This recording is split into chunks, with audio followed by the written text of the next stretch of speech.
Welcome to the monthly program. This is on power sharpening. When we're all done, you will walk away with as an expert. You will know everything you possibly would want to know about sharpening by power, and you will go home and you will do it flawlessly yourself, and you will just be so happy. Um, and the programs comes with a free Vegematic. So when you get done, we can have a twofer. This is humbling. It's a humbling journey. This carving, this sharpening stuff. I've told the story before. Chuck Reinhardt, who has taught sharpening, carving for us, he moved here when he was 88. He just celebrated his 97th birthday. And in one of the classes, he said, Larry, I've been learning to sharpen. I've been sharpening for 20 years. I'm getting pretty good at it. Um, and it's a long time journey, right? This is a never ending thing. But we'll look at two different systems today in some depth, actually, the Drake brake based grinder system and the Burke.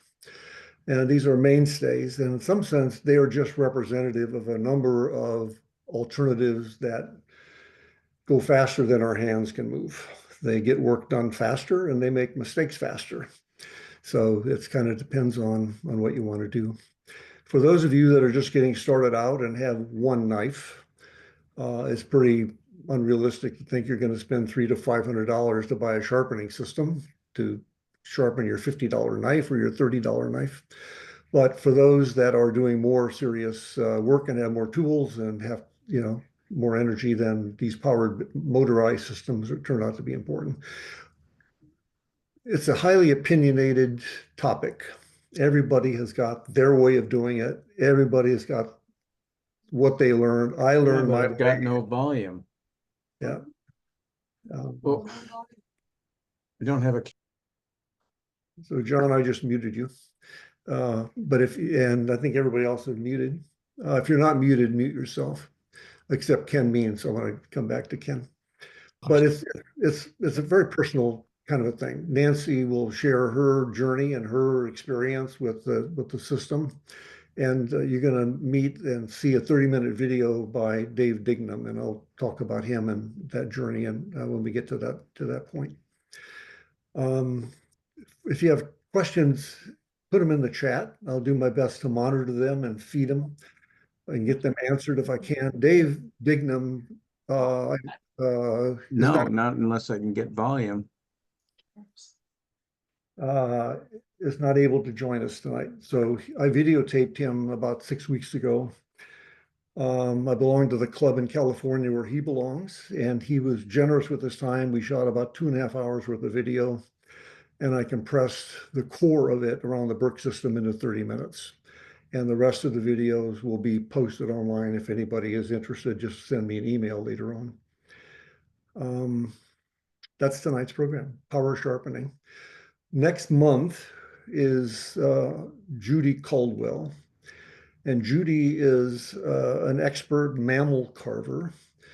I'll be at her shop doing video, and she'll be live on the program, God willing, as well for questions and answers. And it's just marvelous to see realistic bird or fish or mammal carving. I mean, it's just absolutely stunning to see what can be done, and her particularly. She's been at it for most of her life. In April, I'm going to be at the Oakhurst Rendezvous in California, and the program will be live from Oakhurst. And we'll have a chance to hopefully to interview a few people that are in the instructor sense. Al Plash on the screen is William Plash, is one of the California Carvers Guild leaders and one of the instructors at the Oakhurst. So that will be interesting. And then for May, which will be our last program before the summer, God willing, I'm hoping to get Lonnie Accord to talk about Native American carving. He's been at it for, I think he said 40 years. He carves 1 and sometimes 2 masks a month for 40 years. And so it's he said he's willing to do that, and so I think we can pull that off. Ken, are you in Tennessee or are you in Oregon? I just got back to Tennessee. Tennessee. So Ken, I heard of Ken by reputation, and he's as a carousel carver. He's a longtime instructor for varieties of kinds of carving. Is that right, Ken? You've done Native Yes, American things as well as carousel things, all kinds of stuff. all kinds of things. And what are you up to now in terms of carousel carving in Tennessee? I'm finishing up a carousel for Franklin uh, factory in Franklin. Yeah. So that's in the Nashville area. Is that right? No, Oh, Franklin, Tennessee. oh, Frank. Oh, okay. Sorry. And how many animals have you carved yourself? Oh boy, I I've never counted them. Probably I have designed and built around 110, I believe. Okay. Um, if that's not a staggering number to the rest of us, let's be humble. I mean, that's a lot of output. For those of us that have never done one, but we appreciate the work that's done. John Culver in Springfield is on the line, worked on the Albany carousel, and John, you were involved with three serious carvings at the Albany carousel. Okay, so Nancy Gerard Accessories, a member of the both the Guild of Oregon Woodworkers and the Oregon Carvers Guild, and this is the carving community. There are carvers in the two turning clubs, there are carvers in the Oregon Carvers Guild, and there's carvers in the Guild of Oregon Woodworkers. So it doesn't matter where you belong, carving happens in lots of different domains. And for those of you that are outside the area, thank you for joining us. If you are outside the area and know how to click um, click on your icon, your name, you can rename yourself and put your city on if you're outside the Portland area. Otherwise, we'll assume you're kind of in the greater area.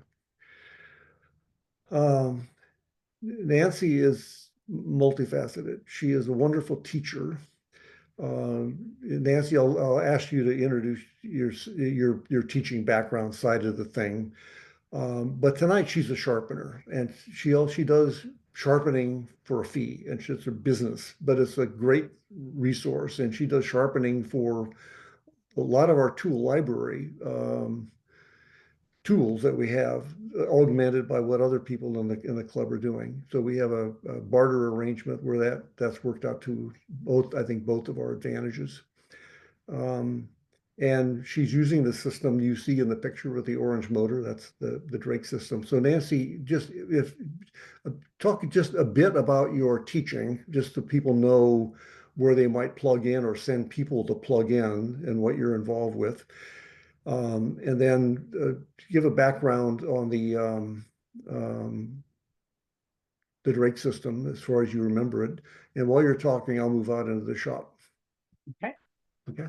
Well, again, I'm Nancy Gerard. I live in Columbia City, Oregon. It's right outside of St. Helens, Oregon, across from St. Helens, the mountain, but it's on the Oregon side. I started teaching in 2018, 2019 at the Elsie Stir Center in Beaverton, which is a 55 and older part of Tualatin Hills Park and Recreation District. They have classes of all sorts of crafts types of things, ceramics, wood carving. When I turned 55, I thought, hey, I can go and do a class now. But the guy who had been doing the classes had passed away, so there was no teacher. So I kept rethinking that somebody was going to go jump into that spot, and I was taking some classes from Jeff Harness and some other people, and finally he just said, you know, Nance, I think you're ready to teach. You might just want to just dive into that position if they're looking for somebody. So I just decided, well, I think maybe I am, I don't know, but we'll see. So that's what I started doing. I started doing some teaching in 2019, and since then I've got 2 classes there on Tuesdays. I do a class in the morning and then a class in the afternoon. And then on Mondays, I'm in Charbonneau, which is down by Wilsonville, kind of halfway between Portland and Salem area. And I do that class on Mondays. And that's a drop-in situation where the Elsister Center is a signed up for like 10 or 11 weeks, or, and I have more of a kind of a syllabus or a plan on that. So anyway, that's my teaching information. And I've been carving for, geez, since 1999, so 26 years. This is my 26th year. And I've done all sorts of carving. Not done nothing big like those animals like you guys do for the carousels. I've never dived into those, but I've touched on a lot of other things. So, and I tend to gravitate towards beginners and intermediate type of carvers. So, and now I've got a small studio at my house that I'm getting some people in to. I've got Terry Moss coming in for the first time in March, and I'll be getting some small classes. It only fits 10, and that's about a perfect size actually for teaching. So that's going to be at my house. So the sharpening system, I started doing my own tool sharpening, and then I got to be where other people were asking me to sharpen their tools. And then I had a teacher who needed their class people to be, Kelly Stadelman had a class at her house for years. And so they started having, I'd start dropping them off every week, picking up some more, dropping off every week.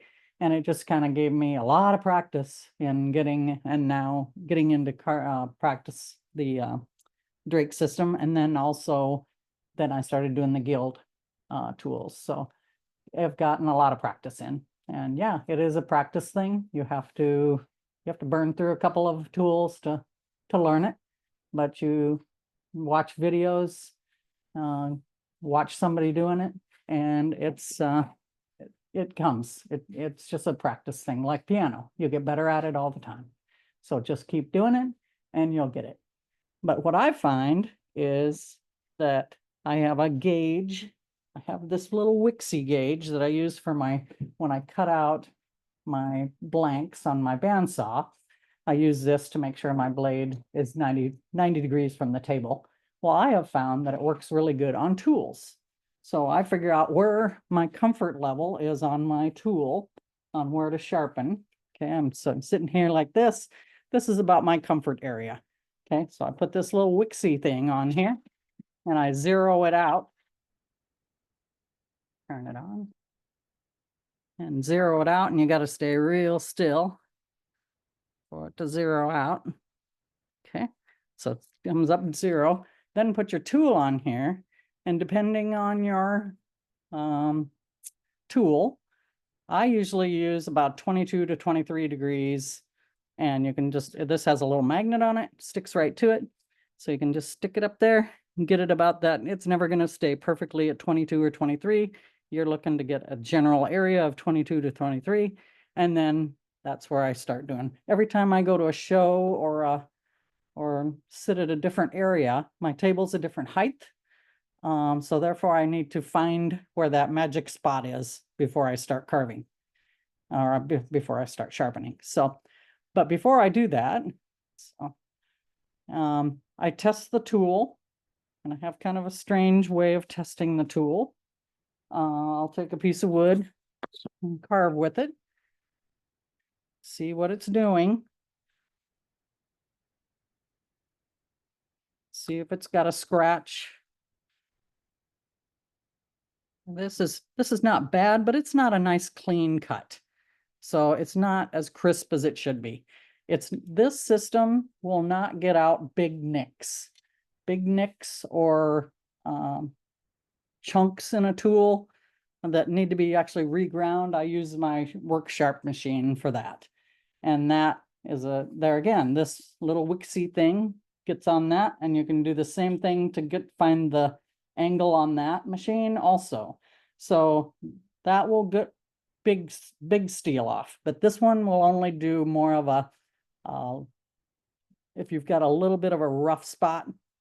When I check the blade or a tool, I put it on my fingernail and I just run it across my fingernail to see if I've got a slow spot, a chalky feeling, or if it's a nice glide, and you'll also feel if there's a nick in the blade.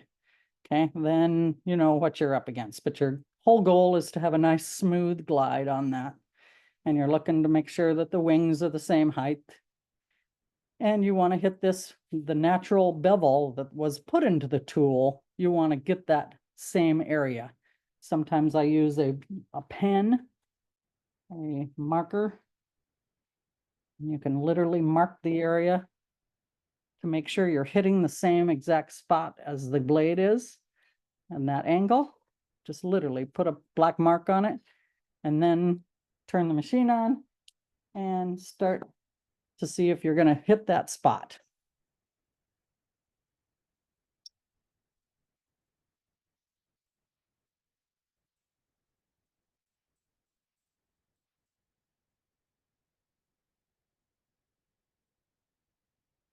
Hit that spot.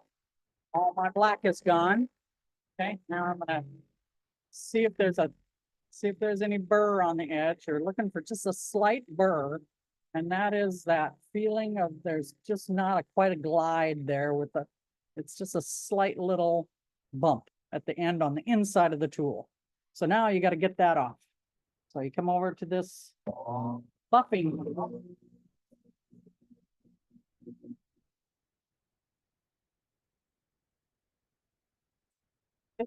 South just a little bit and make sure it's all off. Got rid of that little burr. It's a nice glide going up the blade. Put it on that fingernail test again to see if that's a nice glide with no nicks, all nice and smooth. Look at it on the other side and make sure that it's a nice area that you've touched on, that you don't have a double edge, a double bevel. You're just looking for one single shine. And then when I look at it also, I'll look at the actual right head on onto the blade and kind of move it inside in the light and make sure I don't have a glisten right on that edge to where it's like a flat reflection. Okay, so those are what I'm looking for when I'm sharpening. So then after I do all those things, make sure that the edge is good and everything looks good on this side, then I take it to the wood and see if it's going to sharpen or cut nicely. And you're looking for a shine and a nice smooth cut. And that's not there yet. Okay, but it's almost there. So I'll hit it one more time. It's just about there.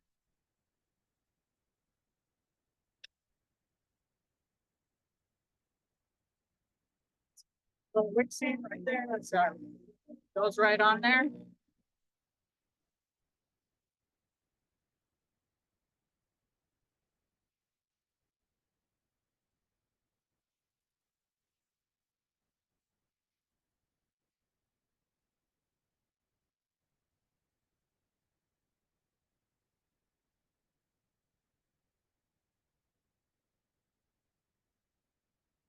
Your hand, you don't have to move it around, up and down, and try to stay as straight on the piece.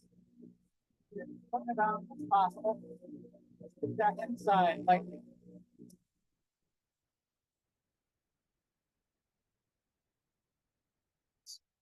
So, dang it.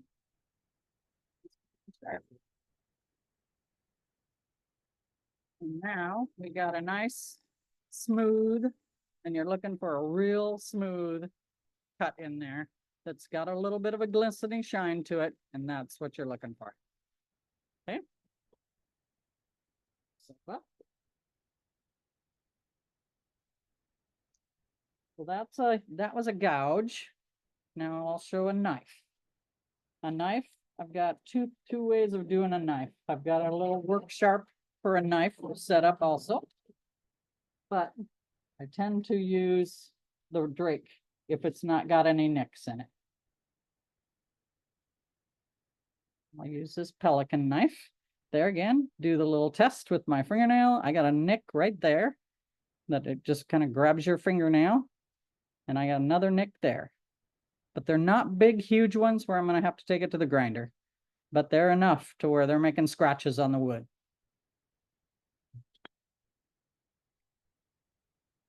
And it's usually right in the middle where the majority of your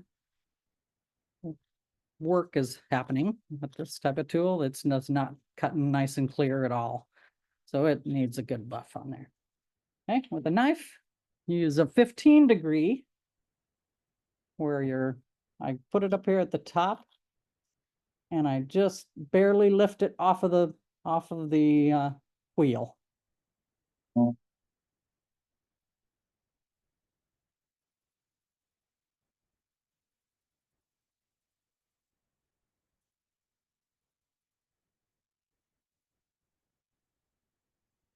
Looking for that mark of getting it on that edge.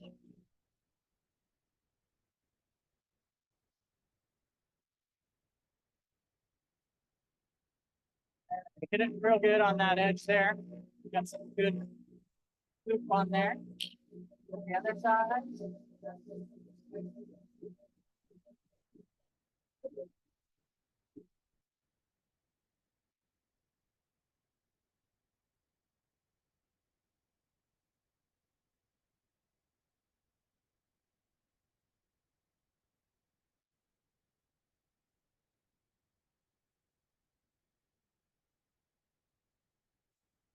Off wheel, you gotta really hang on to your tool, especially a knife. It'll grab it, throw it. So I always use 2 hands. Make sure I'm anchored.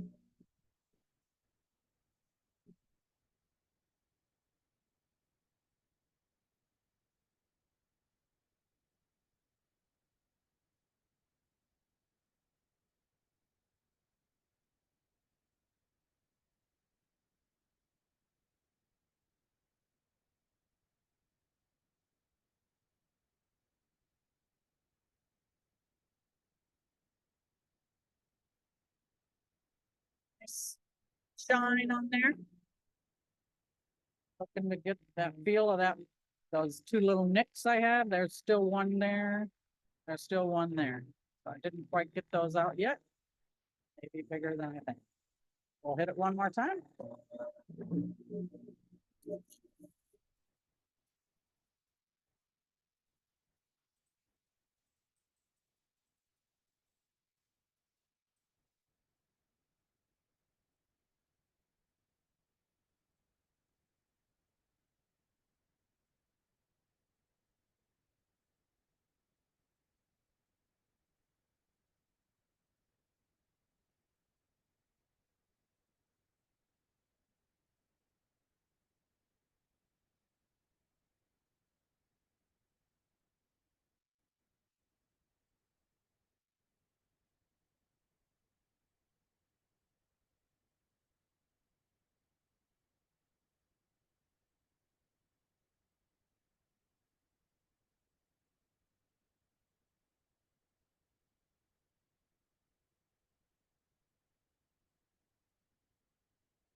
Okay.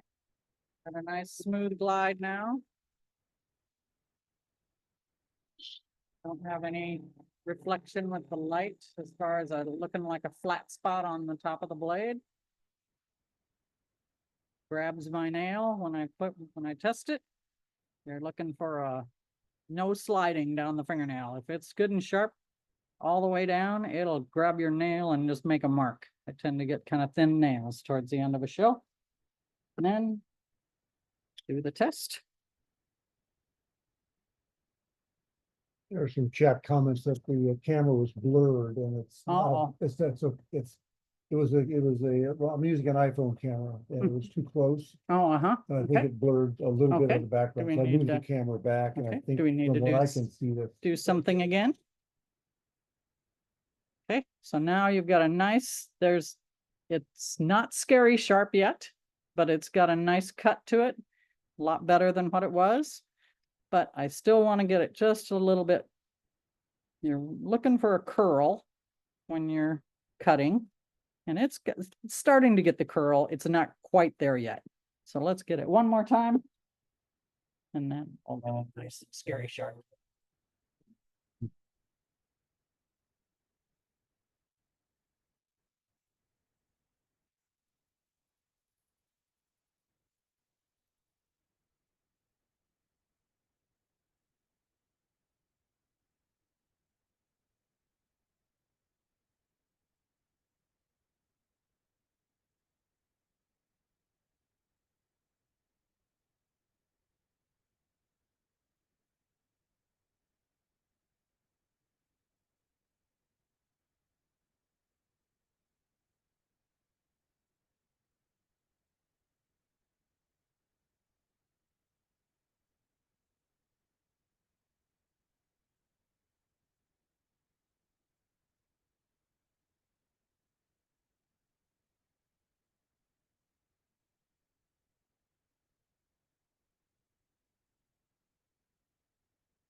Okay, now you can see that you have to hit it just with the right light, but it's got a nice edge to that now. It's really, really got a shine in there now. You're going with the grain or across the grain? Well, going kind of with the grain on this one, but let me go against the grain on this other area.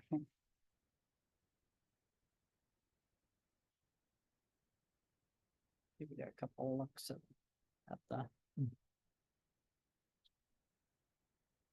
Nancy, on the wheels, are you using the flat part of the wheel or the edge of the wheel or both? I use the flat part of the wheel. The only time I use the edge of the wheel is on the floppy cloth disc for the inside of V-tools and the inside of gouges. Otherwise, I'm using just the flat edge. Nothing on the side for like the knife. You want to use as flat as possible to keep that edge nice and straight. You don't want to have any curves in there. So, excuse me. Once your wheel starts to get kind of a bow in the middle, you got to replace it because then you can't use it for knives because there's too much give in there to be having you need a real flat edge. Do you replace the wheels or do you sand them down around? I flatten them with a back of a gouge. I'll take a back of a knife and just literally put the back of the knife on there just to get it as flat as possible and then re-goop it up. That's how I've been fortunate, but you can only do that so many times before it just is not working anymore. Okay. All right, so that's a knife. And did you have a V-tool? The big V. All right, this is a big one. Okay, there again, do the test. This one doesn't have any nicks. Doesn't have any flat spots on the top. Is it sharp already? It looks pretty good. Let's check it on the nail. It is sharp already. Oh, it's got a little bit of a slip in there, right towards the V, and this is tied on the two areas that get dullest the fastest because we tend to use that's where we use V tools. So V tools have three edges, okay? Just like a knife. We got a knife edge here, we got a knife edge here, and then we got this bevel to come up so that V isn't a sharp V. Now this one won't need much because it's not in bad shape, but I'll show you the angle that you use on this. You have to kind of get it on V tools. I literally get down right in there and make sure that the flatness is on there.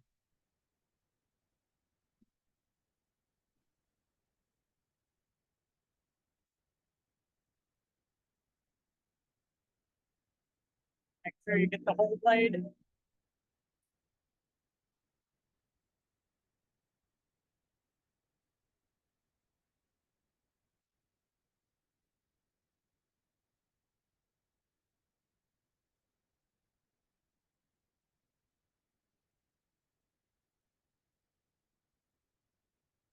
Inside one.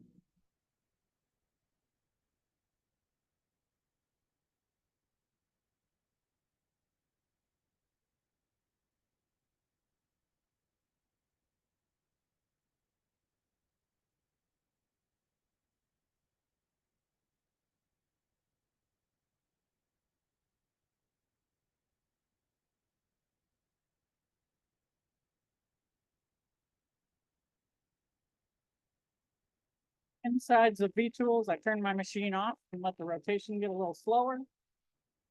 That way I can for sure get the clock wheel into that V to get it in there and get that little burr out of there.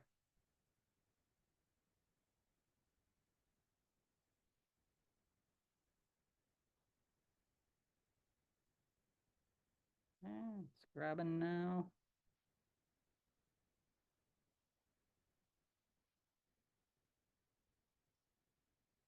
Let's check it out.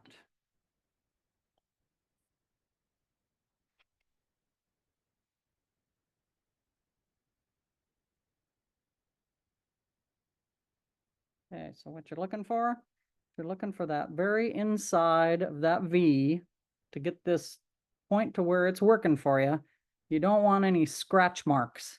Okay, and there's just a little scratch mark in there. The sides are nice, they're cutting nicely. There's 3 ways you can use a V tool, and that's on using this knife edge, or this knife edge. Okay, so test all 3 edges to make sure that that knife is good. The inside one, I don't know if you can see that, but there's a little bit of a scratchiness in there. It's not quite there yet on that inside bevel. Okay.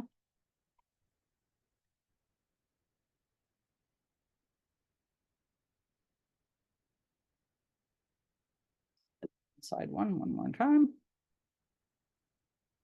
So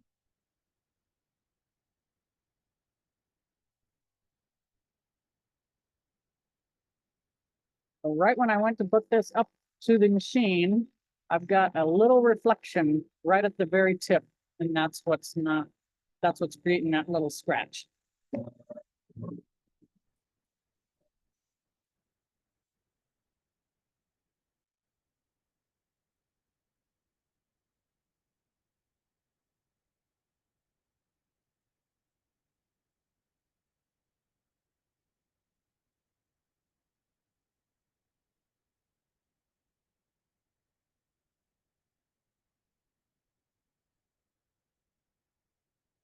That's better.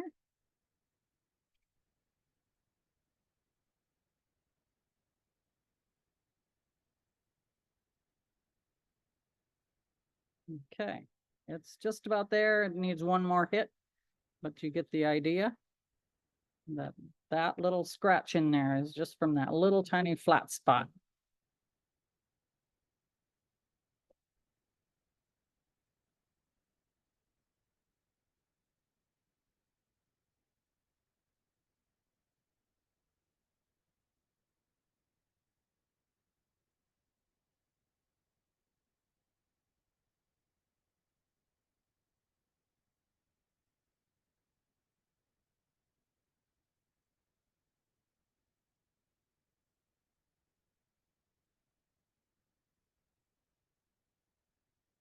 I run my finger up the inside just to make sure that all the burrs are gone. Now that reflection is gone, it ought to be good now.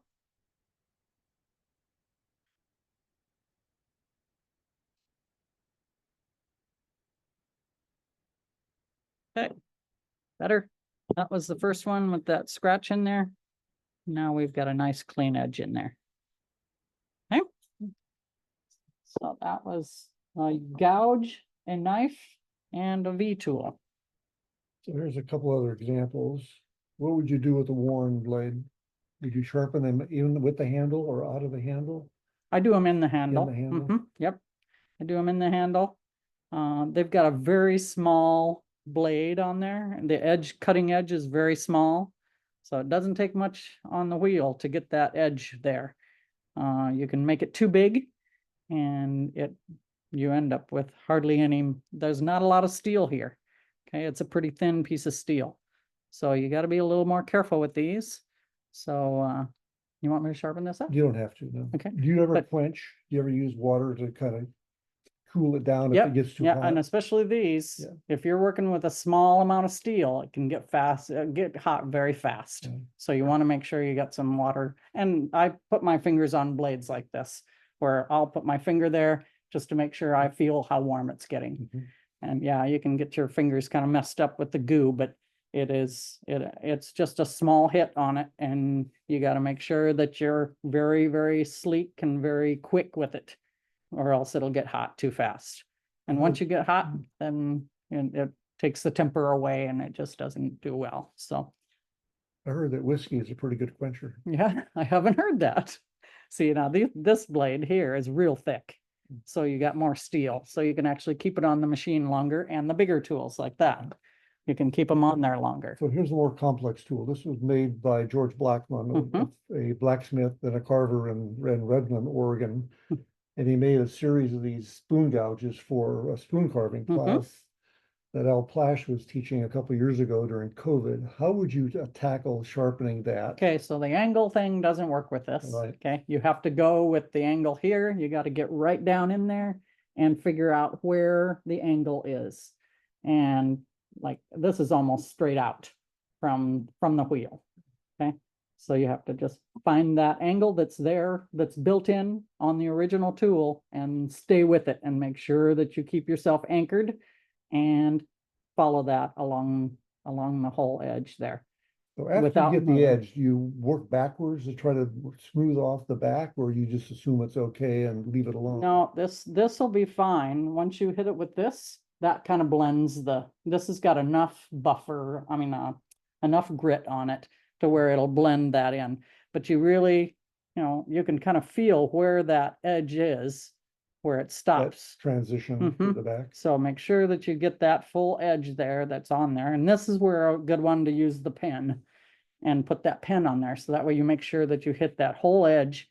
But you don't need to, on a spoon knife especially, you want to have that transition soft. You don't want to have a definite edge there because it's going to stop you once you start getting into that scoop of the spoon. Mm. So you want me to do this one? You can Okay. test it, see how it Yeah, goes. let's mark it first.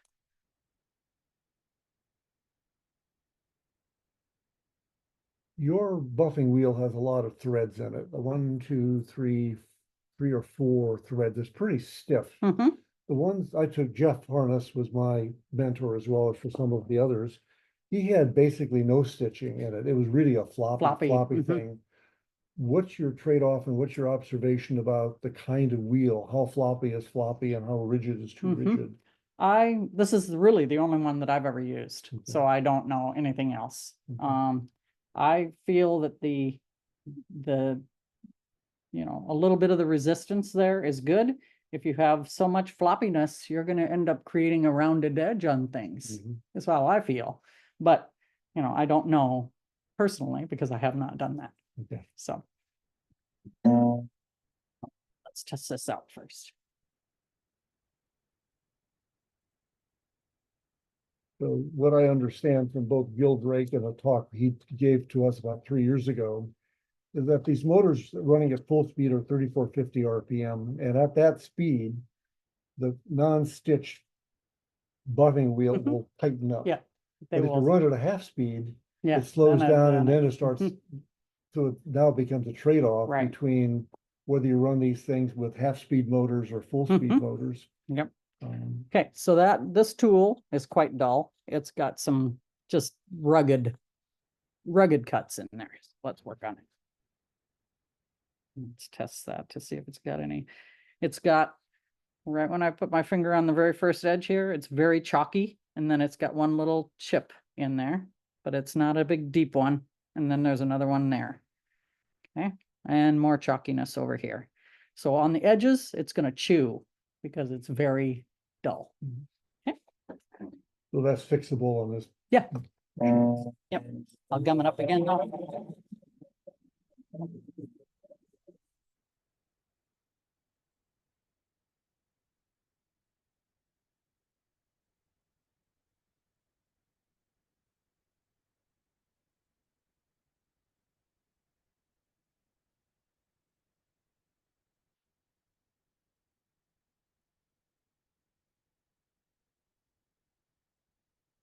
It's almost all of the pen mark. The pen mark is still a little bit lower. A little bit flatter.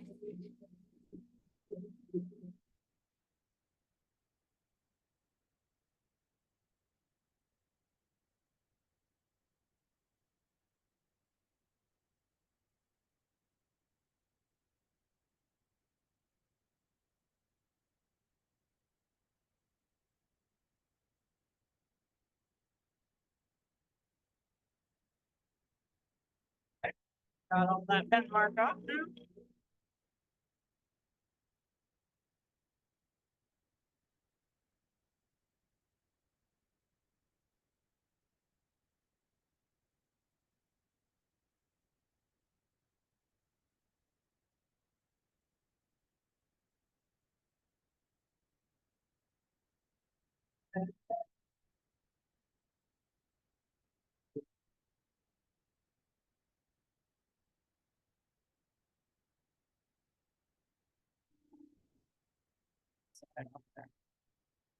You're knocking the back of the door. Yep. with that. Yep, just slightly, just running it across, just to make sure I don't end up with a burr. Okay, try it out.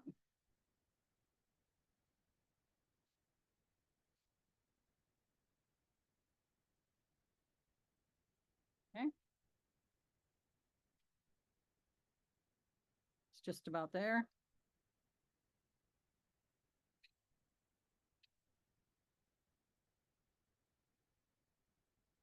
It's got a little bit of that scratch in that one spot still. I'm not gonna have you go through that whole, Okay, the whole process.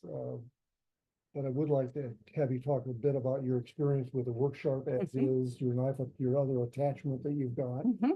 Um, so that, if this were to have a good sized nick, and I've had tools that it looked like somebody hit a screwdriver, or not a screw or something, and literally took out a notch. This, you end up, I'll use a straight gouge, a straight flatter gouge knife. so you have to remember the microphone is down here and I know Okay. it may or may not, I think it'll probably still work okay. Okay, I'll talk a little louder. Okay, can everybody hear me now? Okay, so on this one, this guide thing works just like this on this one. You put your little guide on there, get it down to, you have to reset it to this flat area. Okay, then put your knife on here, get it to 23 degrees. That's right there. 22 to 23 is right there. Okay, so then you turn this on, and this will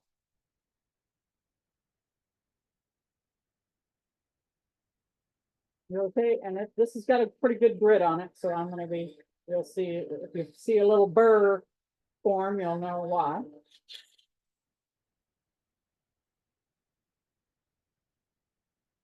Okay, I'm on the not so flat area here of this full area, so I need to get a little bit flatter on the machine to follow that same bevel that is on there.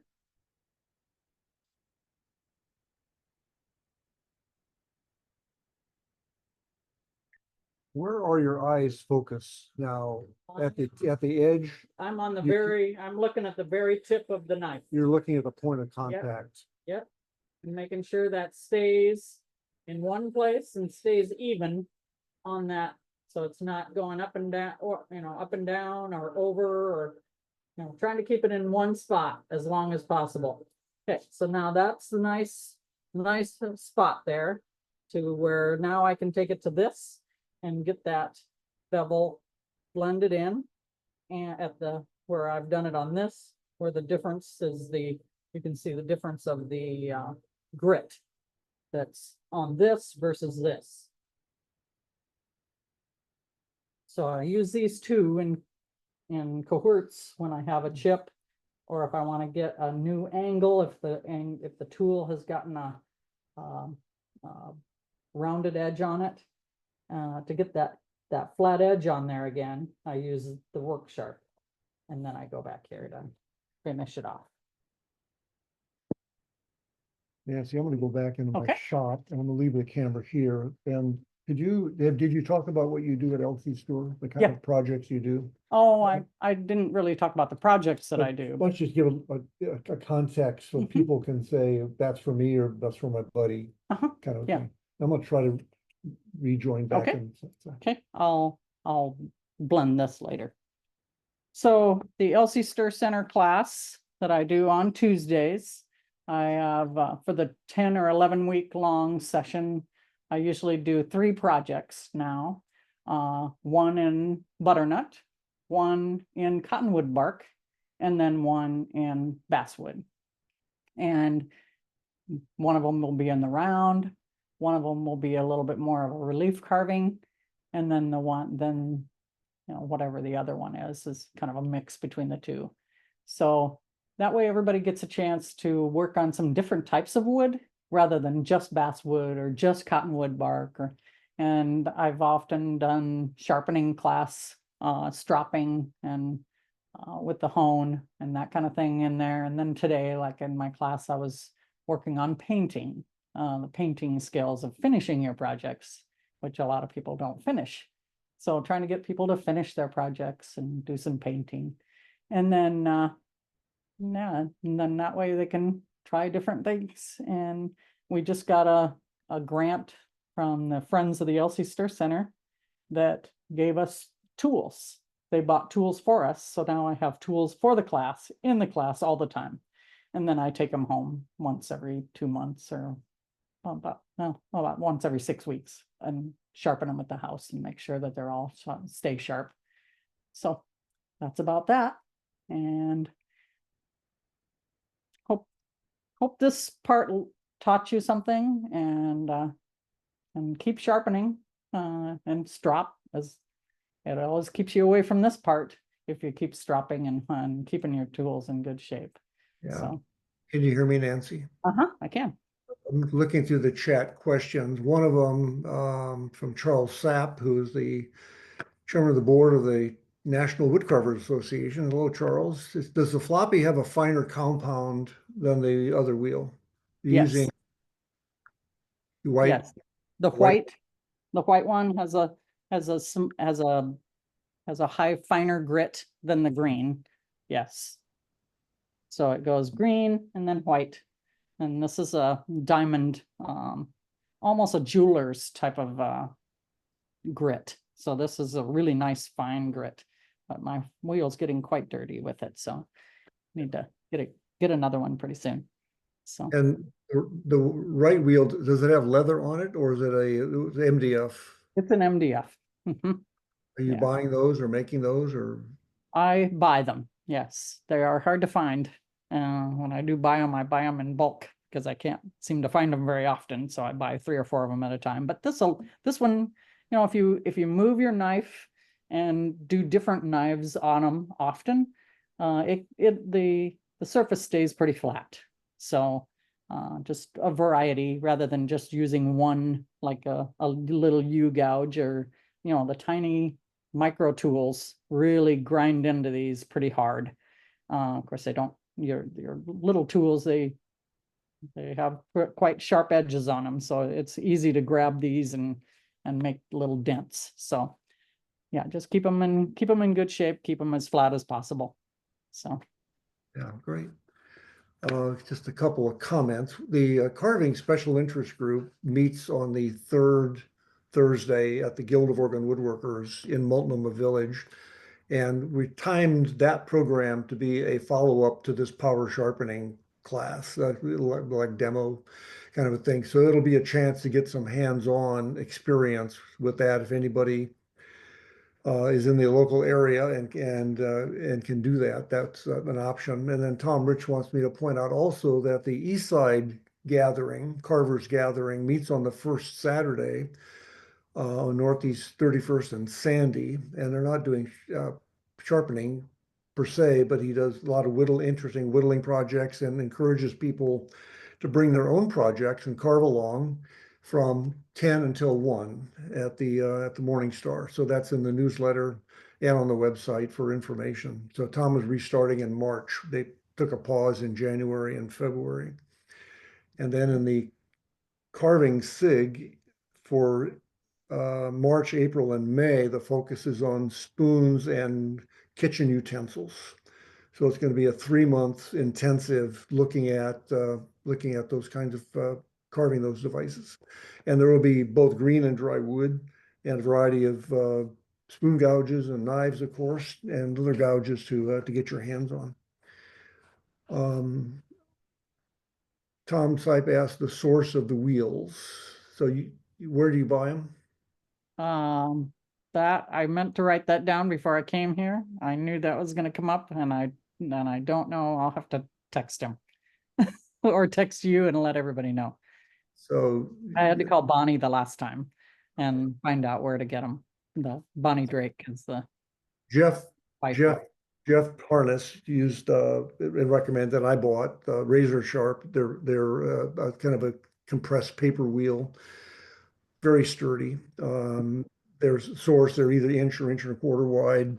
They used to be easily available from Cascade Carvers, but now they're not. And so you have to shop around online, I think. But you can also befriend a wood turner. Mhm. Yes. What Gil Drake did, Gil Drake made his own. He started out with a square block of MDF. He drilled a center hole for the arbor, usually 5/8, and then he bandsawed out the circle, and he put it on a sanding jig on a disc sander, and chewed them up and rounded them off. You can make your own. You probably See? can. You probably can. You find the ones that are just a little smaller than this, as far as 6 inch, but this is, I believe, 7 inch. And so it's a little bit harder to find this one. That's so.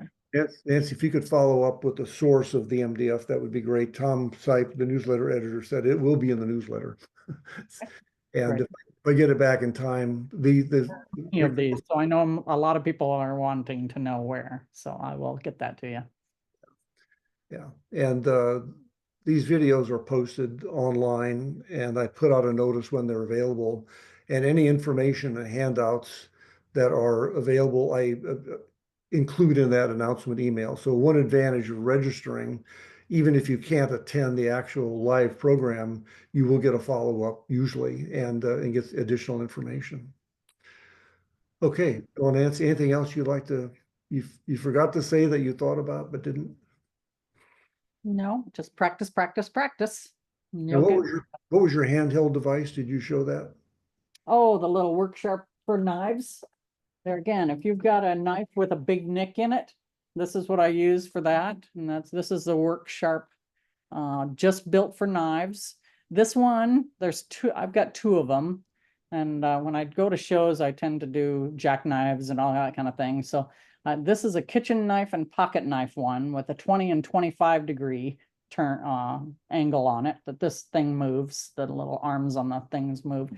And then you can put in different grits of sandpaper. These little sandpaper things slip off, and just you can get a little bit. This is pretty stout, but you can't push very hard on these on the edge because the sandpaper is flexible, so you can get a rounded edge real easy. So you're just looking to go real quick across it and very lightly on it, and that'll get a big nick out of your knife.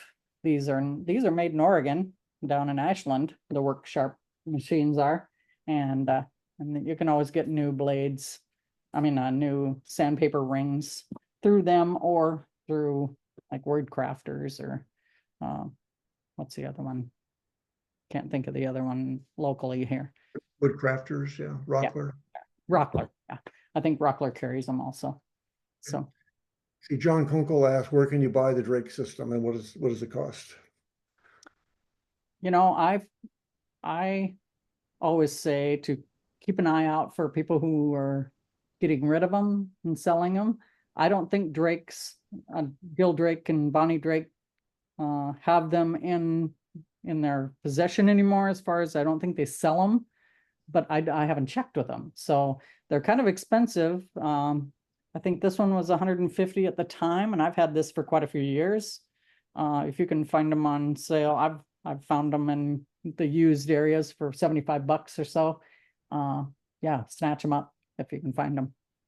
So the motor's great. He's got it rotating the correct way, and it's a good speed, and it really works for me. So, and John, I have an item that you won at the beach that I need to get to you. So I'm gonna get you to get your address to me somehow.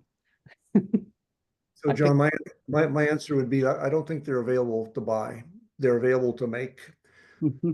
And the case that Nancy has there is a carrying case. It's not necessary for the actual operation. All you need is a grinder. What's the grinder motor? Reverse the direction, And you can usually, the grinders have two bolts. You unloose the bolt and turn the motor around and bolt it back, and the switch remains in front. And if you don't want to do that, just reach behind it or do some other kind of turn on kind of a thing. And then buy your own wheels. You buy an MDF or a razor sharp on one side, and you buy a buffing wheel on the other side, and you buy some green and white compound, and you bolt it to a board. The advantage of the case is that it's got a handle, you can carry it around. In Nancy's case, she goes to classes and carries it around, and that's convenient. The other is that it keeps all the goo from splattering on the back of your wall and all over your equipment.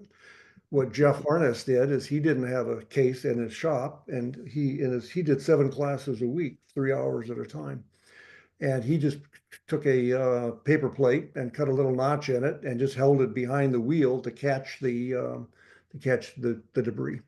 And if you don't mind the debris, not a problem. If I have plans for the case. If anybody wants to make a case, we've made about a half a dozen of them. We use big conformant bolts to make it strong, but you don't really need the case. And I can show you the other some other alternatives we have. The other answer is you don't need to buy one. You can check one out of the tool library. If you're a member of the Guild of Oregon, if you either the Guild of Oregon Woodworkers or the Oregon Carvers Guild, we have 2 in the library. And we have what's called a baby Burke system, which is maybe in the background, and I can't see it from where Nancy's at. But that's also available to use at the Guild shop. That's stored in the annex, and you can use it. You can also come over to my shop or find someone else that's got one. There has been 2 or 3 or 4 people around that have them. If you go to Milwaukee Carvers, the car club donated a version that we got. They have one, and they use it all the time. Terry Moss, when he teaches his classes, if he doesn't have access to one, he brings his own, or they bring something. Okay, Nancy, thank you very much for taking the time. Please hang around. You're welcome to come back in the house and get warm a little bit. I do have one more thing to say about the Terry Moss class that I'm doing at the house. That if anybody's interested in the class, it is March 1st and 2nd, and it's going to be a sea captain or a fisherman, and made out of a 2x2. And so if anybody's interested, I've still got four spots left, I think it is. So great. Yeah, Terry just finished a 1-day face carving workshop this past weekend, and the second one is in March 8th, and it's filled up as well. So carving facial details is a whole nother animal. Going to switch gears to Dave Dignam. Dave, if this all works well, you'll see a 30-minute video. Doing video live is hard. You discover the blur of the microphones and all of that. So what we've been trying to do is actually shoot the video ahead of time, edit some of that down, and then have the presenter live for question and answers and in augmentation. The other thing we can do with edited video is we can zoom in using the video editor that you can't do so easily with live on a camera.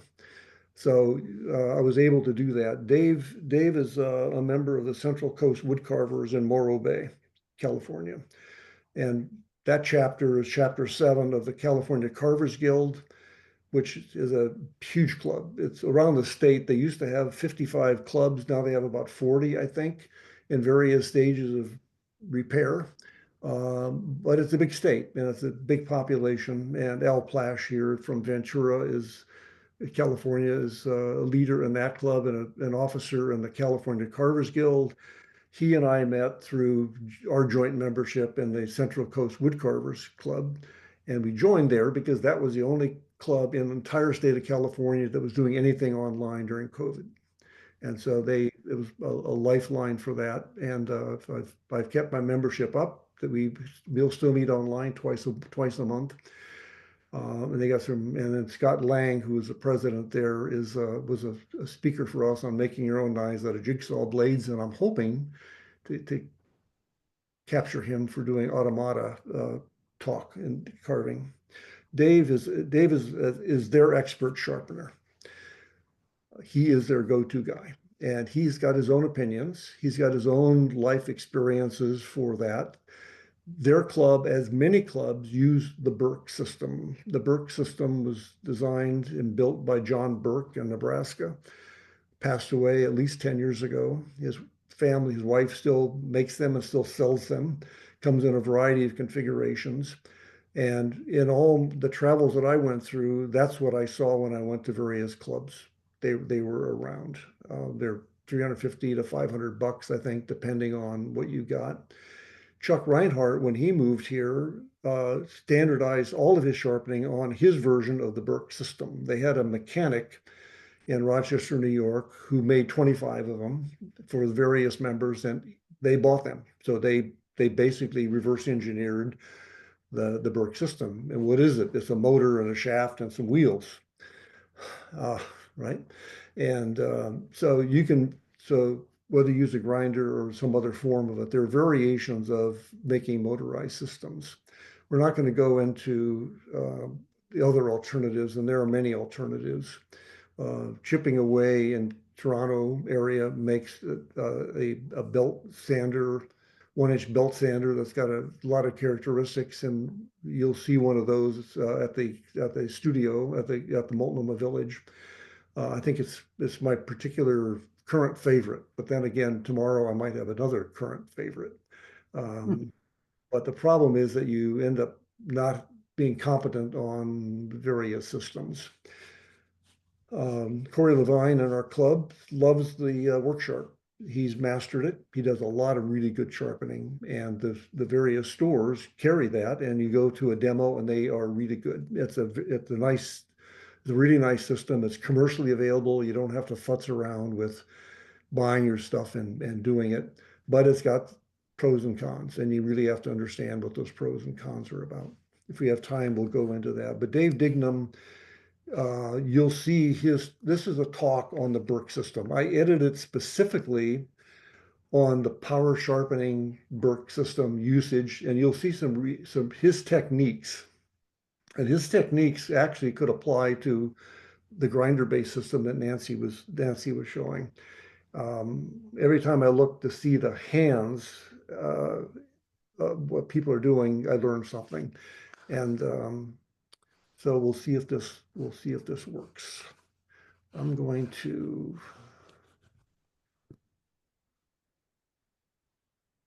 make a go at.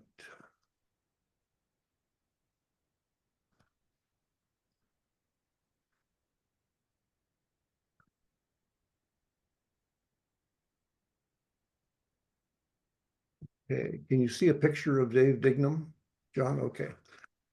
And what I didn't do is make one more correction. If I don't do this right, the audio doesn't show up. So give me a moment here.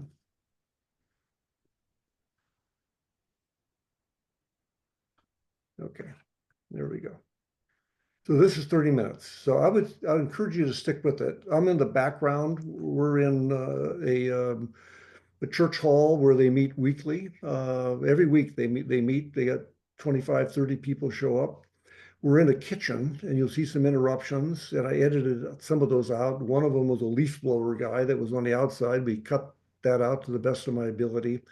I'm in the background. Dave did a lot of really great preparation. So here we go.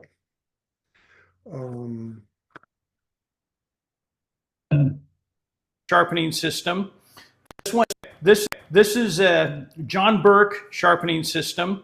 This one's 30 years old, but the ones you buy today are the same as this one. It's tried and true, works well. One of the things I want to show you, the only custom thing we did, 2 custom things. One of them is I added this. Main reason we're doing a sharpening class, people would sharpen down here. It kicks the knives out, and we don't want anyone hurt. So we put this here so they sharpen on the top, so if it moves, it goes away from them. It's the only reason this bar is here. It's not a guide. I put my hand on it, but I'm sharpening like this. Okay? We have, in this case, we have 5 wheels. 150 grit sandpaper for the coarse wheel.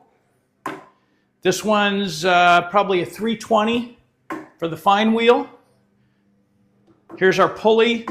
This one's a leather. You can see the leather strop here. We use a green honing stick. The green is the harder one for that. We also have a hard denim wheel. The hard denim wheel here is really hard. It doesn't sink in. And we have a softer wheel. See this here? See how soft that is? Now I'm going to turn this around. I want you to see something. 1, 2, 3, 4, 5. There's 5 stitches here. On the 5 stitches, that allows it to be the floppy wheel. On the hard wheel, you're going to have a hard time seeing it. 1, 2, 3, 4, 5, 6, 7, 8, 9, 10, 11, 12, 13 stitches on there. These are an 1/8 inch apart. This remains hard and will not get all fluffy and fan out like the soft ones. I use the hard one for the outside, soft one for the inside. Hard, soft. Okay? Now, all the Burke systems are literally geared down to run at a slower speed. So, I've got a 1725 RPMs, 1,725 RPM motor, has a 1-inch pulley on the bottom shaft. I have a 6-inch pulley here that takes it down to roughly 300 RPMs. So when I turn this on, it's only rotating at 300 RPMs per minute. Okay? One thing when we sharpen, and I want to talk about this, we're sharpening here, and I'm going across there like that. People are so afraid. There's nothing to be afraid of. These are my hands on here. Okay? All it does is get them dirty. This isn't going to hurt you. Okay? There's nothing to be afraid of here. The only thing to be afraid of is that pulley right there. But don't worry, this isn't going to hurt you. This will hurt you. Okay? So you have to hold on to that chisel. But I always have people start, when they first get to this, stick your hand on the wheel. Well, I don't want to get hurt. Put your hand on the wheel. It's not going to hurt you. Okay? So that takes the fear factor away. So when we start on this, first thing we're going to do, I'm going to pull out my stick. I think it's easier to hold it up against the black there. Okay? Here's my chisel. Oh, this one's rounded. Kind of like that. I want it like this, so I need to flatten that. Now let me show you something on the Burke system. On the Burke system, when I look at this, I only have a very small contact point here. And so the tip is up, I can put my fingernail under there, but I'm resting on the heel. If I want that flat bevel, I'm not going to do it here. I'm going to switch to a flat surface. So I'm going to go to the work sharp, so that it's flat. And I have this flat system here. So what am I going to do to make sure I get it flat? Well, let's look at our bevel. I go back to my stick. I want that long bevel. So I'm going to take this, and I'm going to draw a line. I want that bevel to go that far down, right to there. I'm going to color the whole chisel with the marker there. That's where I want it to be flat. So now I'm going to take that and put my eyeballs on so I can see what I'm doing. I'm going to turn that on.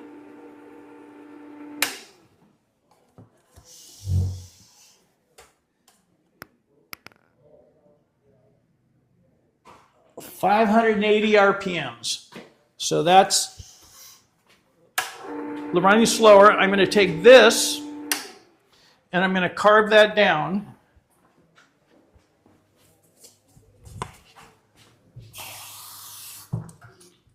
I always keep a little water here if it gets hot.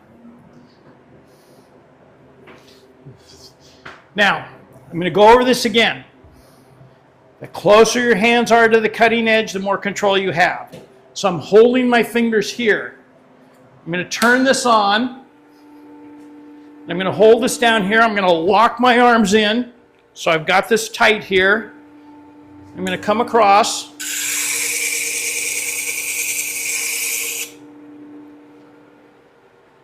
You can see I'm towards the heel there. I have a little line there of blue, bigger line there. That means I have a curve, it's rounded, and I want a flat. So I'm going to go through here. I got my hands down here right on that blade.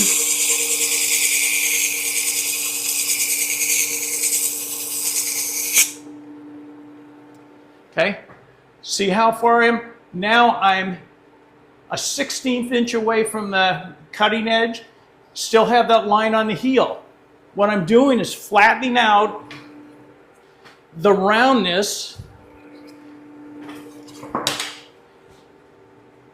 And if I'm making that flat like that, that's how much I have to take off to make that flat. And that's what I'm doing right now.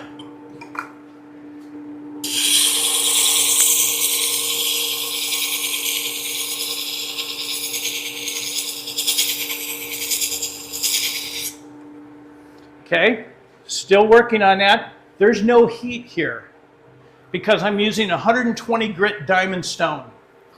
But my hands are there to tell me if it's too hot for my hands, which is going to be about 250 degrees, then I plunge it. The melting point for steel is in the thousands. So I know I'm not ruining that edge. And that's the number 2 or 3. That's not a flat chisel you're dealing with. Is that right? Pardon me? Is that a flat chisel? This is a flat chisel. Is it a 2 or is it absolutely flat? This is about a 2 or a 3. Great, okay. Okay, now I'm there. If I want, I can go back, color this up to see where I'm going.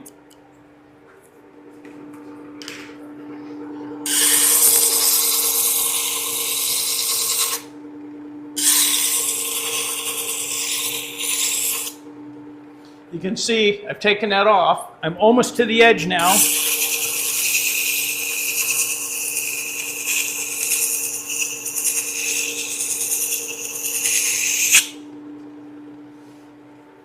I want you to see the flatness. That's difficult, but that's very flat there. I'm almost right at the edge.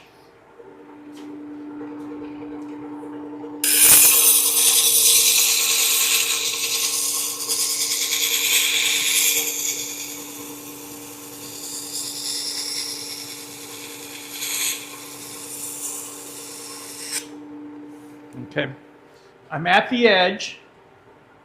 I want to stress something here. I'm not doing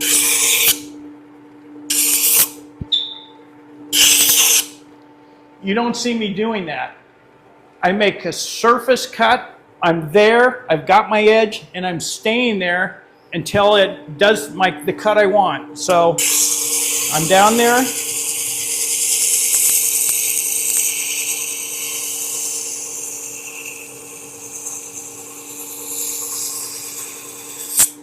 Okay, you can't see this.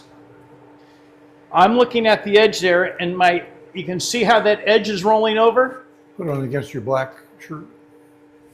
And so it's starting to roll. My eyes are focused on that edge when it rolls. That's when I'm looking for that wire edge. So I'm going to go through here.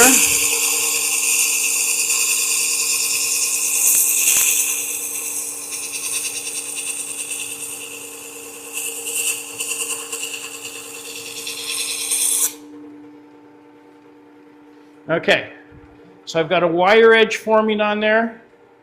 It's all the way across.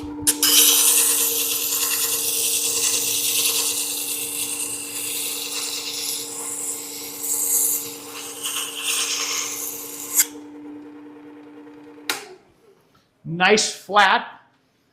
Okay, So just to clarify, that's a standard glass wheel on a work sharp, double 120 on one side and another grit, finer grit on the other side. yes. And we'll trust that, right? Yeah, let me just do that. We're gonna, for time's sake. Okay, so I have it there. Here's a spoon gouge that has no bevel at all on it. So I'm gonna go through.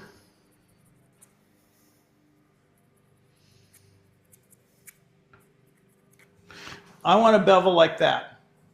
Okay, so I'm gonna go back here, hit that on. Now, lock my arms in, just using my wrists. I use these 3 fingers to guide it.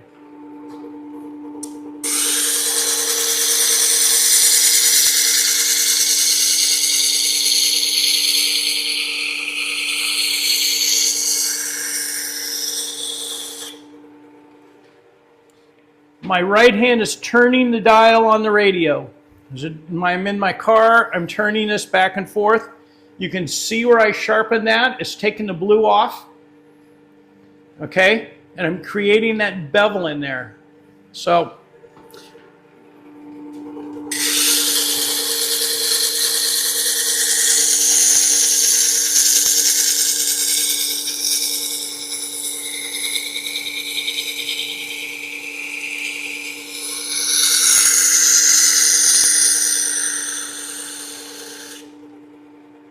my arms never left my side. My left hand is holding that, and I'm rotating that chisel all the way around. Okay? I'm getting the wire edge on there.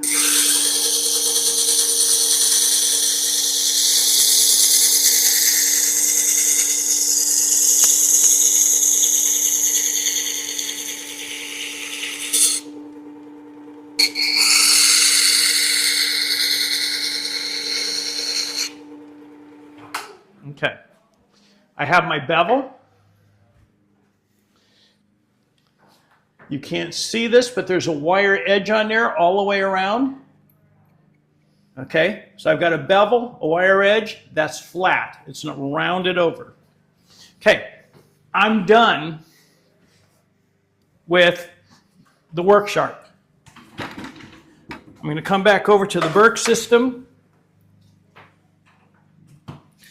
Can I flip this over, go to a 320, put a leather wheel on here, put a cloth wheel on? Yes, I can do all of that, and I have all those pieces. As a carver, I don't have time. I want to, like I said, I'm carving, gee, I need to touch that up, boom, I'm there. So I can take this now, and same thing. I'll put my hand here, but I'm not doing this. My arms are locked in, I haven't changed. I'm turning the dial on the radio, putting this on here. See those little sparks? That means I'm cutting steel. Okay? If you don't have any sparks, you're not cutting steel. I'm keeping that same angle. And your eyes are focused on the edge where it makes contact with the wheel. Correct. I'm not doing this all the time. With confidence, I know I'm on the edge. I see it cutting. It's getting a little hot in my hand, so I go ahead and plunge it in the water. Look at that bevel. Very clean all the way around. You can see it was rounded before. True bevel, long bevel, real clean. See that edge? See that wire edge there? See it glistening back and forth? So there's my wire edge. I was probably not able to see that there. You notice it's more on the sides, not as much in the middle. So I can keep going back and forth to try and get it in the middle, or I'm just going to go to the middle. I want it the same angle. I'm just going right in the middle here. I'm not even going to the edges. And now I've got a wire edge in the middle. So as I come through here, Larry can tell you, he can see it with his eye. When you see that wire edge all the way around, I'm pushing it with my finger. I can move it down this way and I can push it. So I have a consistent wire edge all the way around there. Okay? That's where I want to be. There's no reason to go to this one. This is the 320. Here's the leather. That polishes it up. I've got a hard wheel, soft wheel. If you hear that noise in the background, that's the weed blowers outside. Okay, so I'm going to go to the hard wheel. In the hard wheel, so I have the wire edge. I'm on the hard wheel, doing the outside, and it's folding the wire edge inside. Now I go to the soft wheel, and it's pushing the wire edge outside, and you can literally see it there. So I'm going outside, inside, outside, inside. And there's no compound on those wheels. Now,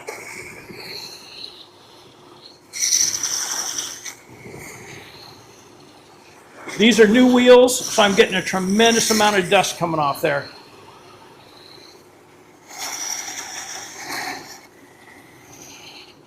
Okay, so now I've knocked those wire edges off. There's a little bit on there.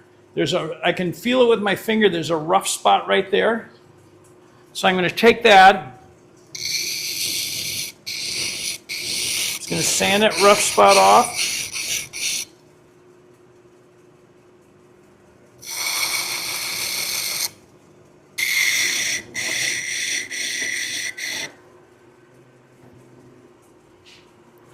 Go back here.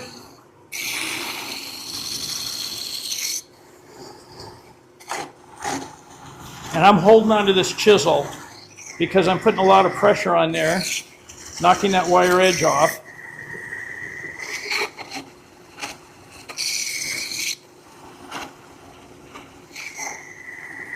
Okay, now I've knocked that wire edge off. I'm going to polish this up. And I've got some compound on there. It's a green compound. You can see it on there now.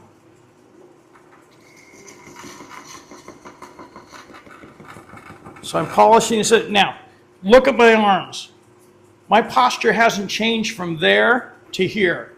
It's in the same place. I'm polishing that up.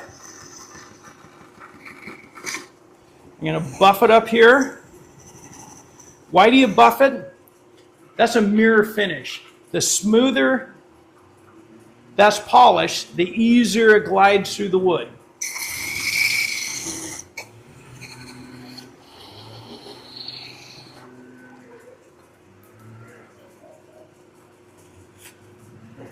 There's the cut.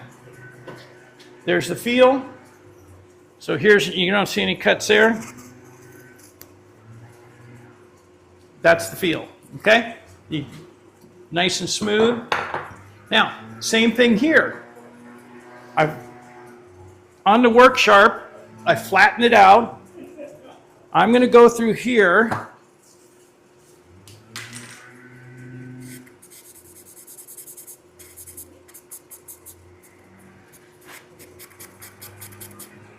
Okay, I've gone ahead and I've sharpened that up.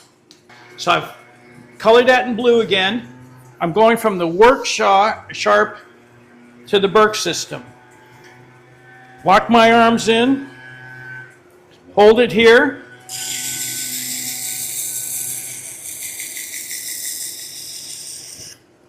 So once again, I've from the workshop where it's flat, going to the Burke, I mark that. And you should be able to hear here. Okay, so I'm going to go on there. I'm putting it down. I've got my arms locked. Going across. You can see the sparks coming off.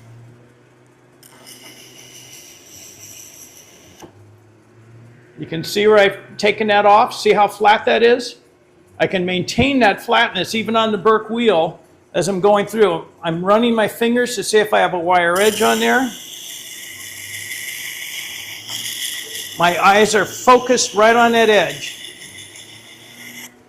Okay? So I've got that on there. Okay, so now I'm going to go to this hard wheel. I'm going back and forth. I can go to the floppy wheel, do the inside, because this is so flat. I'm going to have Larry look at that. You can see that wire edge folded over. On this is so flat, I could go here on a flat hard wheel and I can just turn it over and just do it back and forth because that is flat. I don't have to get inside the flute of the wheel. You can also, you're using the edge of that Correct. wheel also.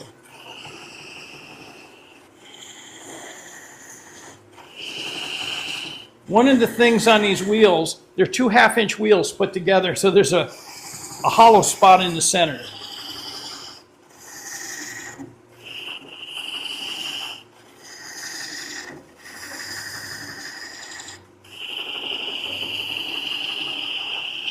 I want you to notice it's not 4 times and it's over. I probably went through back and forth 10 times. And I've got just a little touch there. I can just move it back and forth with my finger if I needed to. Now I'm going to polish this.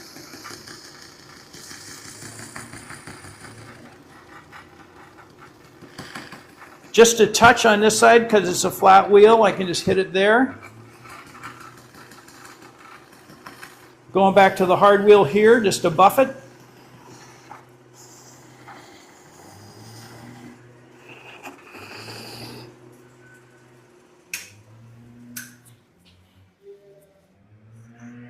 Okay, end grain, very lightly. If you can't cut that, that is as smooth can be. Okay, I'm cutting right off the top of this end grain, and I want it to be, I want the curl. You can see that, I mean, there is no sanding required on that. That's as smooth can be. That's what you're going for. That's sharp. Now I know that is razor sharp. You can test that with your finger to see. Razor sharp. It's got an edge on there, and it cuts beautifully on that wood. Okay? So let's go ahead and, once again, anybody can cut with the grain. You want to cut against end grain. Let's look at this one's probably a number 8. This one happens to be an Ashley Isles. Ashley Isles, another British company. Picked this up in New York City when I was there. There was actually a distributor, an Ashley Isles distributor there. This one, shorter bevel. This one I use a lot for pounding. To sharpen that up, I don't need to go there because the bevel is established. I'm just going to go here, lock my arms in, use my fingers here. See the sparks? I'm going slow, not fast.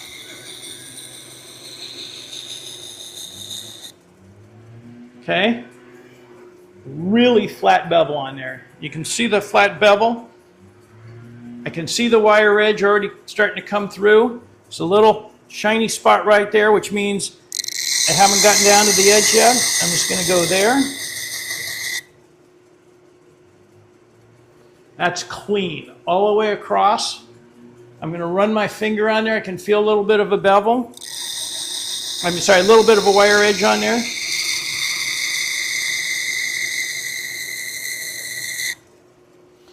I have a little bit of coloration on there, but the steel is so thin, it's microscopically thin, I'm not worried about that. Okay, I can work it here. I'm going to go into this floppy roller here. Now, Larry's asked about, do you ever put compound on there? Yes, I can put compound there, it cuts a little quicker, but I usually don't put a lot on there. It just gums it up a little bit. But I can go in there and use the compound, cleans it up a little bit. What are the specs of those two buffing wheels? Specs. Roughly. One is denim. This is a denim, this is cotton. I mentioned to Larry, I have used a felt wheel, they're horrible because you're buffing in a cloud of felt. It's like you're inside a cloud. I've got all this felt coming out all over and I'm sneezing like crazy. Even these are new wheels, but look how much cotton I've pulled off there. That's a lot. Okay, so what is this block here for? this block here is when we put this in our cupboard, we tip it on end. And this is just a foot that it sits on. Okay, so now I've taken that wire edge off both sides. Just going to buff it up.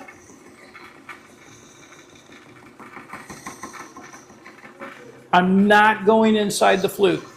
Just buffing it up there. Polishing it on the hard wheel. Going on the center of the soft wheel. Going to take my block. There's my curl. You can see that. So smooth, smoother than you can sand it. Let's go across the end grain.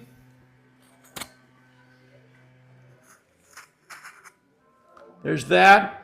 Smooth, you don't feel any of the ridges of the end grain on there. By the way, look where my hands are. Closer you are to the cutting edge, the more control you have.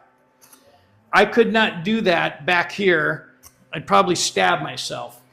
So I'm going to be right here, pulling it like that. Okay? So, there's that. What are the common mistakes that people make using the Burke system? And No confidence. So, they don't have any confidence. They start out here. They take their chisel. They mark it. They're so afraid.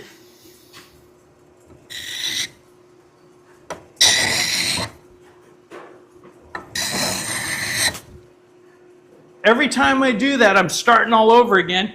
And I'm all over. I started here. I'm over here. I'm over here. Again, this won't hurt me. My hands are on here. This can't hurt me. I'm taking this. My hands are here to steady it.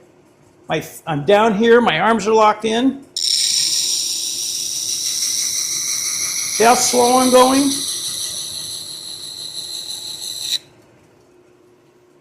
Okay? Or they're doing this. Way too fast. Slow and steady. Consistency. keep your eyes on the contact point. Yes. Is that- See how slow I'm going? And you're rotating with your right hand. Yes, I'm turning the dial. Okay?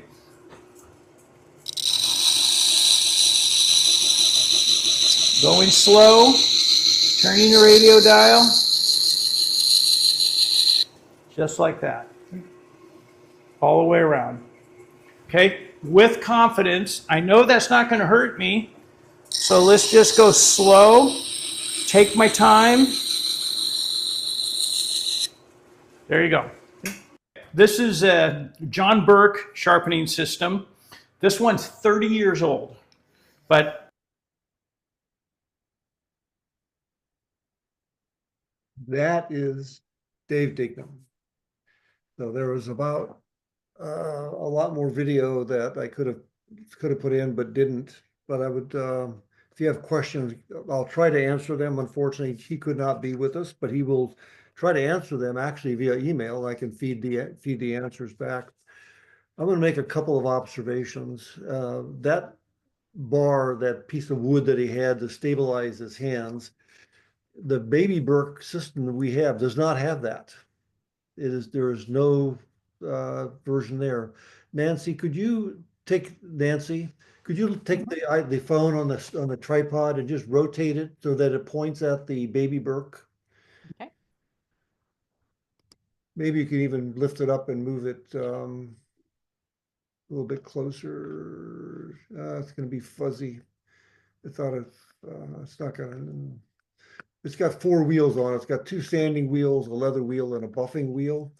It's in a portable configuration, and there is no bar across the top. And that's one of the things I think would really make a lot of sense to do, for all the reasons. Chuck Reinhardt's experience with that one is he actually hates the buffing wheel. He said his experience is that it rounds over the tool. So he avoids it. He just does not do it.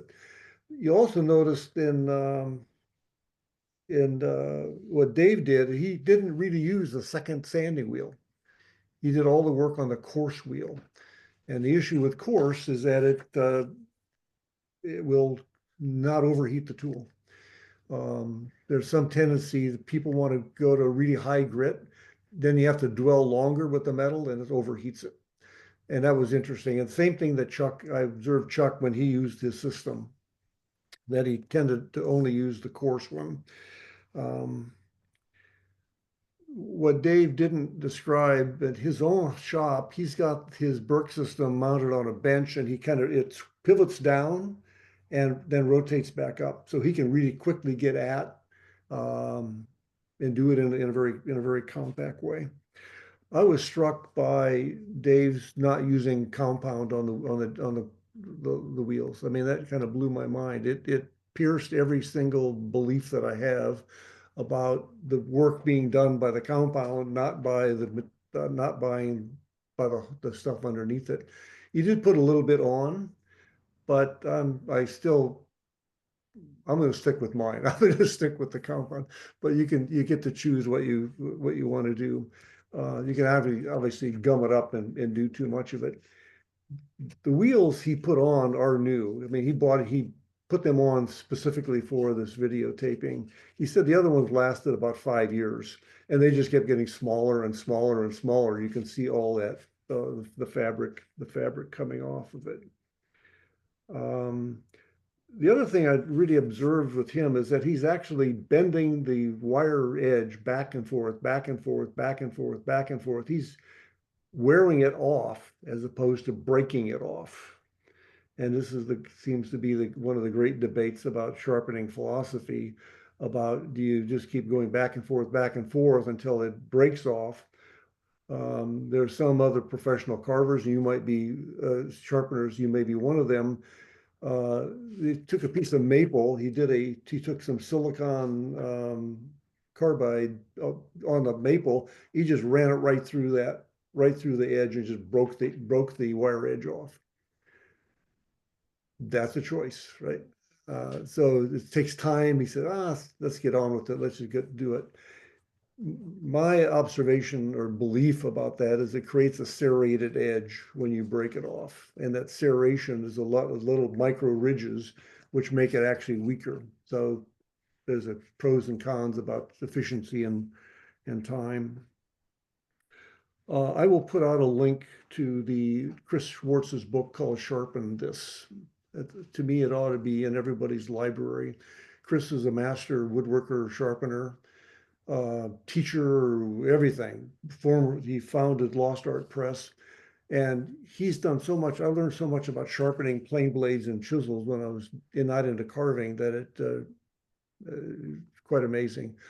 That little book is really pithy. It's $10. It really is pithy. It's worth having and reading.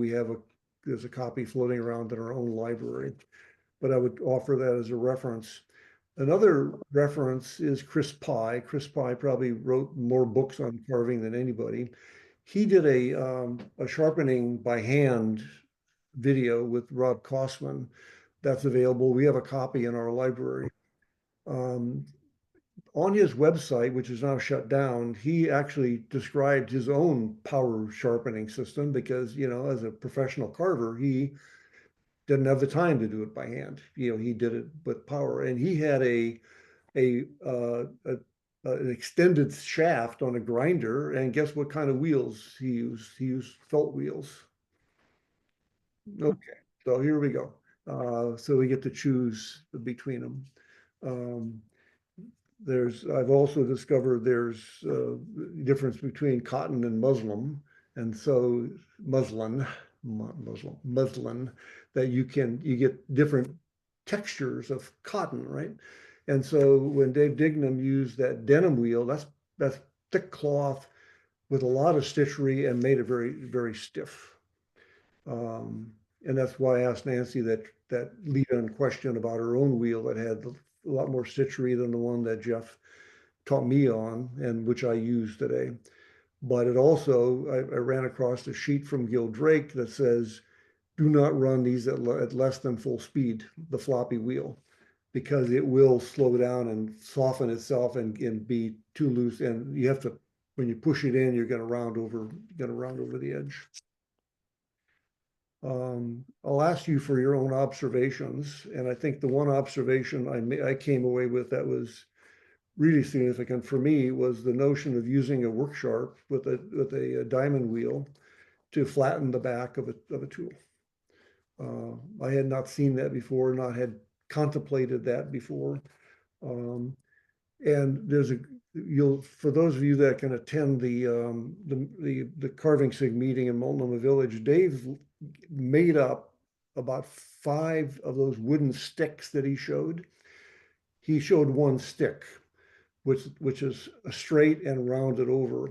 And it basically is a very graphic view of what rounded over looks like. And in my own observation now and looking and feeling, I can actually see that a lot more.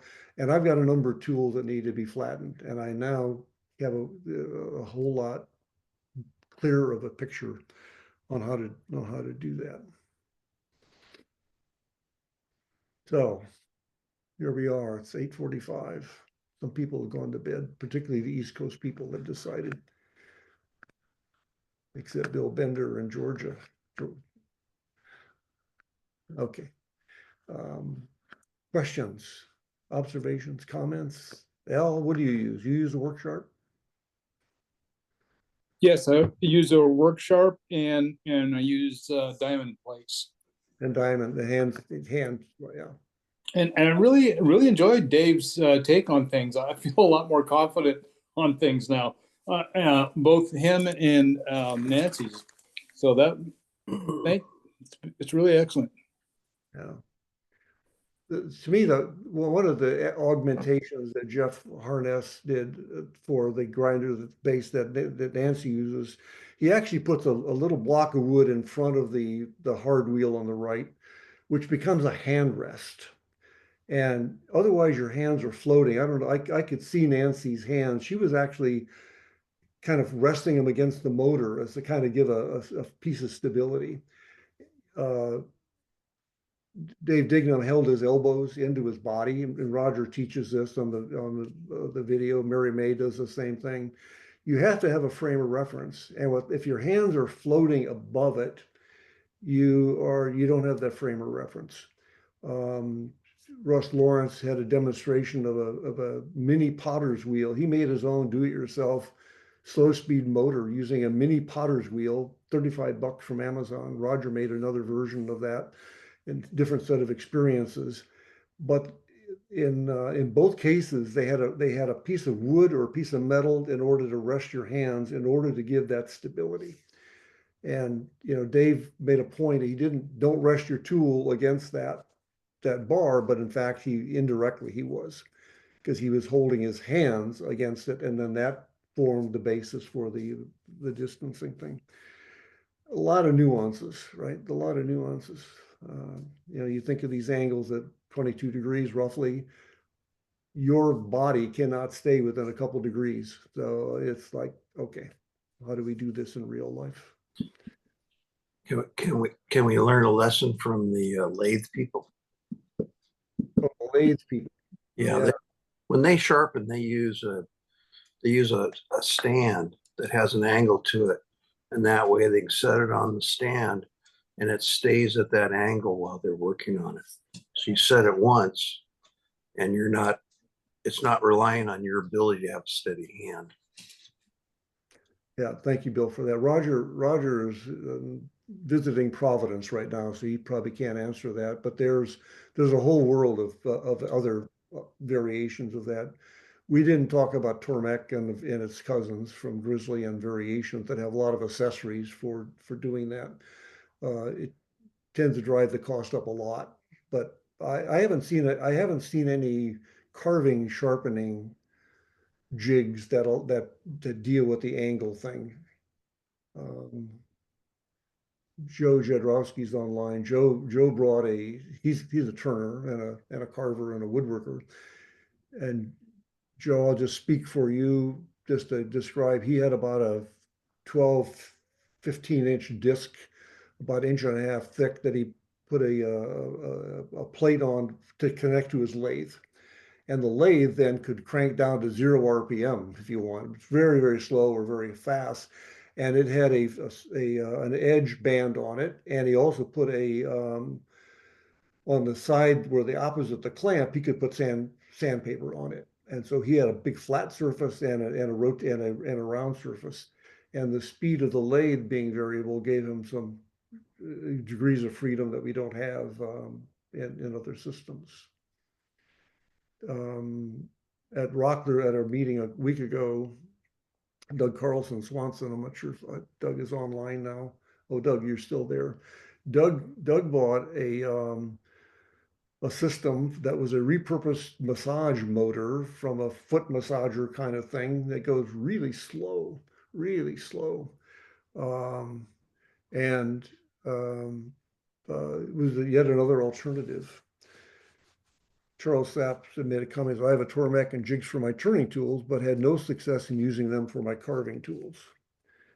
So if anybody can find that, I'm waiting for a high-tech sensor using artificial intelligence that'll say, I'm going to point my tool at it, and it's going to analyze it, scan it with a laser, and it's going to tell me what's wrong with it. Right? And then it's going to go tell me how to fix it.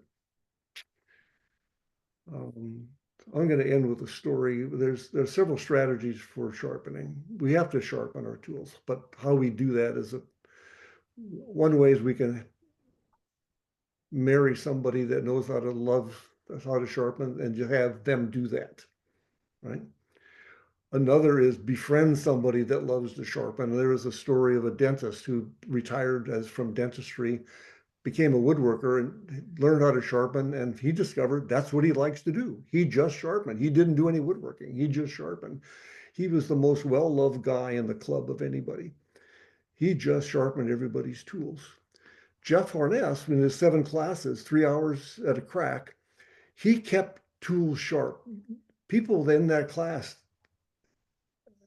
I'm going to say little old ladies, but there are little old men and some younger men and younger women. He did all the sharpening for them. I said, this is getting kind of dull. He would just go do it, right? That's a great luxury, right? And I don't know if Nancy does that. Nancy, it's not on the screen. I won't put her on the spot.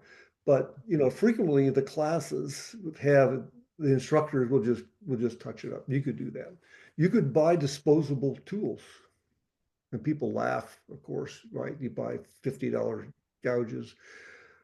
Some carver on YouTube does a lot of whittling, and he doesn't use knives. He uses box cutters, disposable blades. When they get dull, just flip them over and turn them off, turn them around. X-Acto knives were very heavily used, I think, from my sense, in the 70s. Disposable blades. Or you can pay someone to sharpen them. Nancy charges $3. Jeff Harness would charge $3. You could buy tools from Drake, they'll sharpen your tools for free for life. All you have to do is get them there and back. And that turns out to be a little expensive sometimes for shipping these days, but he would do that at shows. People would bring their shoebox full of tools to shows, and he would sharpen them in the background while they spent 2 days in Lincoln City doing that. But to me, the end, and this is Roger documented this in the philosophy, is you buy good tools, get them sharp, keeping them sharp by stropping and taking good care of them. Don't banging the edges against them, protect them. That will go a long way. The buying cheap tools that sharpen easily but dull fast is a fool's errand, right? But some of us are in that path. We have no choice.